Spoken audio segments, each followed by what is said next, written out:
तरुणावर धारदार चाकूने प्राणघातक हल्ला. शेळ्या चोरीची माहिती लोकांना देत असल्याच्या संशयावरून एका तरुणावर गुन्हेगारी प्रवृत्तीच्या शेजारी तरुणाने धारदार चाकूने हल्ला केलाय. या हल्ल्यात संबंधित तरुणाच्या हाताला गंभीर दुखापत झाली. ही घटना येथील फुकट नगरात 30 नोव्हेंबरला सकाळी 11 वाजताच्या सुमारास घडली.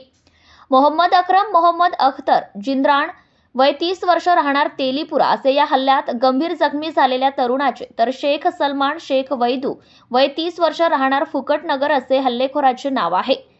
30 नोव्हेंबरला सकाळी मोहम्मद अकरम हा नेहमीप्रमाणे घरी होता.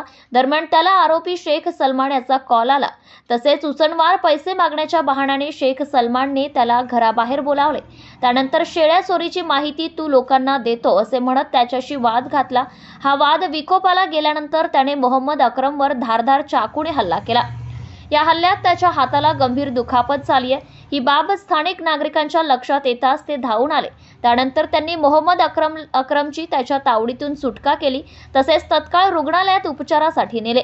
उपचारानंतर त्याने यवतमाळ शहर पोलीस ठाणे गाठून या प्रकरणी तक्रार दिली आहे. त्यावरून आरोपी शेख सलमान याच्या विरुद्ध विविध कलमान्वये गुन्हा दाखल करण्यात आलाय. प्रतिनिधी गणेश शिंदे, यवतमाळ.